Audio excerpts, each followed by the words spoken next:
আমাদের সমাজের অনেক ভাইরা আছেন যে মামু খালুর কাছে দৌড়ায়, এটা যেরকম আছে মামু খালুর কাছে যান, সমস্যা নাই, কিন্তু আপনার ইমান থাকবে যে তার হাতে নাই, আসল চাবিকাঠি কার হাতে।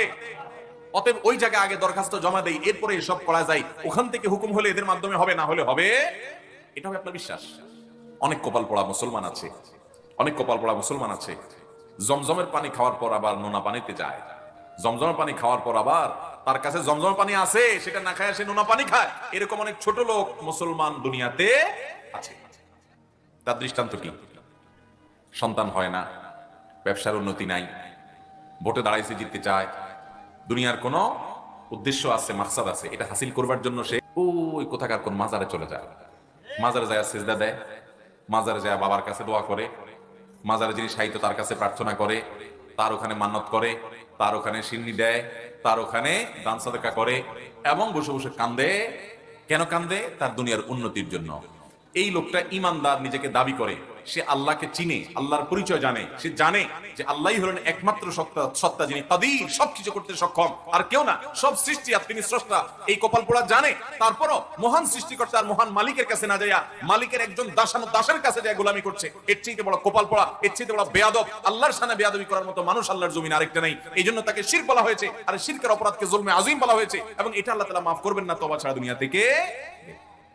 এরকম কপাল পোড়া আমাদের মধ্যে আছে না নাই? আহা ভাইরা আমার, এই শিরক আমরা অনেক ভাবে করছি। অনেকে ভালোবাসেন, আপনি এমন ভালোবাসা বাসেন তার জন্য জীবন দিতে পারবেন। জীবন যদি কারোর জন্য দিতে হয় ভালোবাসায়, তিনি কে? একমাত্র আল্লাহ। আমার জীবন যদি কারোর ভালোবাসায় বেলানোর মতো ইমানের শক্তি আমার মধ্যে থাকে, তো তিনি কে হবেন? একমাত্র আল্লাহ রাব্বুল আলামিন। যার নির্দেশে আমি গভীর রাত পর্যন্ত জেগে থাকবো, যার ভালোবাসায় আমি গভীর রাত পর্যন্ত জেগে থাকবো। আজ মুসলমান রাত 1টা 2টা 3টা পর্যন্ত জেগে থাকে কাফেরের খেলা দেখার জন্য। আল্লাহর ভালোবাসায় ফজর পর্যন্ত জাগার তৌফিক হয় না। আল্লাহ এই দুর্ভাগা হতভাগা মুসলমানিত্ব থেকে আমাদেরকে পিওর এবং খাঁটি মুসলমান হওয়ার তৌফিক দান করুন।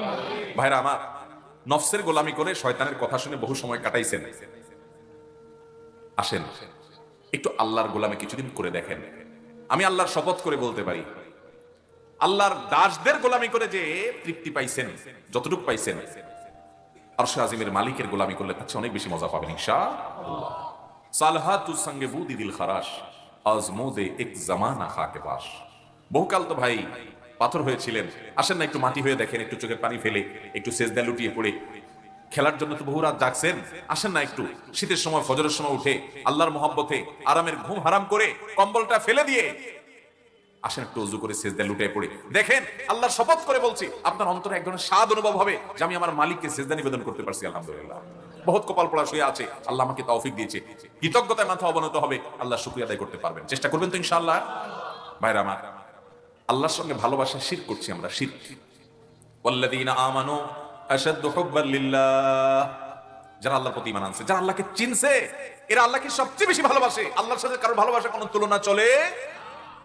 এইরকম ভালোবাসা আসছে ভাইরা আমার, যে ভালোবাসায় সুমাইয়া রাদিয়াল্লাহু তাআলা আনহা জীবন দিয়ে দিয়েছেন, কোন এটার জন্য কোনো আফসোস হয় নাই, যেটার জন্য হামজা রাদিয়াল্লাহু তাআলা আনহু শাহাদাত বরণ করেছেন, কোনো আফসোস হয় নাই, প্রাউড ফিল করেছেন। হামজা রাদিয়াল্লাহু তাআলা জীবন দিয়েছেন, হাজারো লাখ সাহাবী জীবন দিয়েছেন, আল্লাহর মহব্বতে ভালোবাসা তারা প্রাউড ফিল করেছেন, এবং হাসতে হাসতে এই পথ তারা বরণ করেছেন। জীবন দেওয়ার মতো পরিস্থিতি পরিবেশ আমাদের সব সময় আসে না ভাই, কিন্তু আল্লাহর নির্দেশ পালন করার জন্য জীবন না, জীবন অনেক পরে, আল্লাহর নির্দেশ পালনার্থে কম্বলটা ত্যাগ করতে হবে, জীবন পরে, জীবন পরে ত্যাগ করেন। ফজরের সময় কম্বল ত্যাগ করার মতো সৎ সাহস রাখবেন তো ইনশাআল্লাহ? ভাইরা আমার, আল্লাহর ভালোবাসায় সবকিছু ত্যাগ করবো। এমনকি একটা মেয়ের সাথে আপনার হারাম সম্পর্ক হয়ে গেছে, আপনি শয়তানের প্ররোচনা করে ফেলেছেন, আপনি জানতে পেরেছেন আল্লাহ তাআলা বিবাহ বহির্ভূত সম্পর্ককে হারাম করেছেন, এবং এটাকে মহা অপরাধ এবং কবিরা গুনাহ হিসেবে চিহ্নিত করেছেন। এর ভয়ঙ্কর শাস্তি আল্লাহ তাআলা নবী সাল্লাল্লাহু আলাইহি সাল্লামকে মেরাজে নিয়ে দেখিয়েছেন। এই শাস্তি এড়াবার সুযোগ নাই। সবচেয়ে কঠিন শাস্তি বিবাহিত মানুষ যখন জেনা লিপ্ত হবে তার ইসলামের দণ্ডবিধিতে।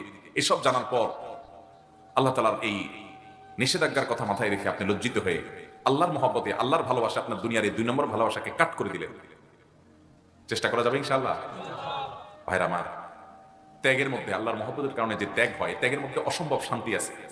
আসিয়া ফেরাউনের স্ত্রী নিজের স্বামীকে ত্যাগ করে ছেড়ে দিয়েছে কার মহব্বতে? আল্লাহর মহব্বতে। লস করছেন না লাভ করছেন? এমন লাভ করছেন হাজার হাজার বছর চলে গেছে। আজও পৃথিবীতে আসিয়াকে মহব্বত করা, শ্রদ্ধা করা, ইহতরাম করা, সম্মান করা, স্যালিউট জানার মতো মানুষ পৃথিবীতে অভাব হয় না, কিয়ামত পর্যন্ত হবেও। আর ওই 2 নম্বর ভালোবাসা যেটা বিবাহ বহির্ভূত সম্পর্ক, এটার জন্য অনেকে জীবন দিছে, অনেক কিছু করছে। একজনের নাম বলতে পারেন যে পৃথিবীর ইতিহাসে চিরস্মরণীয়, বরণীয়, হাজার হাজার বছর ধরে সবাই তাকে স্মরণ করে? বলতে পারবেন? ভাইরা আমার, অতএব আল্লাহর জন্য ত্যাগ, এটা আমাদেরকে সম্মান এনে দিবে, দুনিয়া আখিরাতে কল্যাণ এনে দিবে। শয়তান আমাদের শত্রু, সে আমাদেরকে এগুলো বুঝতে দেয় না। তওবা করবো তো ইনশাআল্লাহ। বিভিন্ন ভাবে আমরা আল্লাহর সঙ্গে শিরক করি, আমি সেদিকে যাব না। তো তৃতীয়ত যে উপদেশ নবী সাল্লাল্লাহু আলাইহি ওয়াসাল্লাম আব্দুল্লাহ ইবনে আব্বাসকে করেছেন, ইযা সাআলতা ফাসআলিল্লাহ ওয়া ইযা ইসতাআনতা ফাসতাঈন বিল্লাহ। যখন কিছু চাইবা কার কাছে চাইবা? যখন সাহায্য চাইতে হবে কার কাছে সাহায্য চাইতে হবে? আল্লাহর কাছে। আল্লাহর কাছে এমন ভাবে সাহায্য চাইবেন যে আল্লাহ তাআলা না দিয়ে যাবেন না, আল্লাহ তাআলা দিবেন আপনাকে। এবং সবার আগে মনটা কোথায় যেতে হবে? আল্লাহর দিকে। অসুখ হলে আমাদের সবার আগে মনে করেন আপনার জ্বর আসছে, কি আসছে? জ্বর আসছে, আপনার শরীরটা ব্যথা, সবার আগে মনে পড়ে কিসের নাম? তাহলে তো সব ফেরেশতা এখানে দেখা যাচ্ছে। আমার তো সবার আগে নাপার কথা মনে আসে। আল্লাহ তাআলা আমাদেরকে মাফ করুক। ভাইরা, জ্বর আসলে শরীরে সবার আগে আসলে সত্যি সত্যি বলেন কার কথা মনে আসে? কিছু বুজুর্গ নেককার আছে, এদের আল্লাহর কথা মনে আসে, মাশাআল্লাহ আছে আল্লাহর কিছু বান্দা। বাকি বেশিরভাগ মানুষের মনে আসে কার কথা? প্যারাসিটামল নাপার কথা, ঠিক না? ভাইরা আমার, পেটে ব্যথা শুরু হয়েছে, সবার আগে মনে আসে ডাক্তার সাহেবের কথা, ঠিক কিনা বলেন? ঠিক আছে, আপনি ডাক্তারের কাছে অবশ্যই যাবেন। নবী করিম সাল্লাল্লাহু আলাইহি ওয়াসাল্লাম নির্দেশ করেছেন তোমরা ঔষধ গ্রহণ করো, কারণ আল্লাহ তাআলা এমন কোন রোগ সৃষ্টি করেন না যার জন্য ঔষধ বা প্রতিষেধক সৃষ্টি করেন নাই। ওষুধ গ্রহণ করো, ওষুধ গ্রহণ করা, চিকিৎসা গ্রহণ করা, এটা সুন্নাহ, অসুবিধা নেই। কিন্তু ইমানদারের যে কোনো অসুবিধায় সবার আগে যাকে তিনি স্মরণ করবেন তিনি হলেন আল্লাহ রাব্বুল আলামিন। যে আল্লাহ, জ্বর হয়েছে, আপনি আমাকে রক্ষা করেন। ঠিক আছে, আমি ডাক্তারের কাছে যাচ্ছি, ঠিক আছে আমি নাপা প্যারাসিটামল খাচ্ছি, ঠিক আছে আমি শরীর মুছে তেনা দিয়ে, ভেজা তেনা দিয়ে মুছে জ্বর দূর করার চেষ্টা করছি, কিন্তু আল্লাহ আপনি সাহায্য করেন, আপনি হেফাজত করেন। মনটা সবার আগে কার কাছে যাবে? আল্লাহর কাছে। ওই ছোট বাচ্চার মতো, ছোট বাচ্চা কেউ যদি তার একটা ধাক্কা দেয়, একটু বকা দেয়, একটা গালি দেয়, একটা মাইর দেয়, একটা ঘুষি দেয়, একটা থাপ্পড় দেয়, ছোট্ট 2, 3, 4 বছরের পোলাপান সবার আগে কারে ডাক দেয়? মা। স্মরণ আসে কার কথা? কারণ সে জানে তার মায়ের চাইতে আপন এই মুহূর্তে তার জন্য কেউ। ভাইরা আমার, ইমানদারের জন্য, ইমানদারের মূল আশ্রয়স্থল হলেন আল্লাহ রাব্বুল আলামিন। আমাদের ইমানগুলো বড় ঠুনকো হয়ে গেছে, বড় দুর্বল হয়ে গেছে, আল্লাহর কথা স্মরণ আসে না। আমি নিজেও ভাই এই রোগ থেকে মুক্ত না, আপনাদেরকে বলছি আমিও এই রোগ থেকে ঊর্ধ্বে উঠতে পারি নাই। আল্লাহ রাব্বুল আলামিন আমাকে, আপনাকে, আমাদের সবাইকে আল্লাহ তাআলার সাচ্চা ইমানদার বান্দা হওয়ার তৌফিক দান করুন। ইমানের একেবারে ডিপে যাওয়ার, গভীরে যাওয়ার তৌফিক আল্লাহ তাআলা আমাদেরকে নসিব করুন। সবার আগে যেন আমাদের রবকে আমরা স্মরণ করতে পারি, সেরকম ঈমানওয়ালা হওয়ার তৌফিক নসিব করুন। সেটা যেদিন হইতে পারবেন, ওই যে সেদিন দেখবেন তাজিদহু তুজাহাক, আল্লাহ সাহায্যকে চোখের সামনে দেখতে পাবেন। চেষ্টা করা যাবে না ইনশাআল্লাহ? এরপরে এই 3 নম্বর উপদেশেরই পরিপূরক কথাগুলো নবী সাল্লাল্লাহু আলাইহি ওয়াসাল্লাম বলেছেন 4 নম্বরে এসে। এই কথাগুলো ভালো করে শুনে রাখেন এবং এই কথাগুলো পারলে কোন সুন্দর কাগজে লিখে নিজের অফিসে, বাসা, যেখানে সবসময় আপনি থাকেন তার আশেপাশে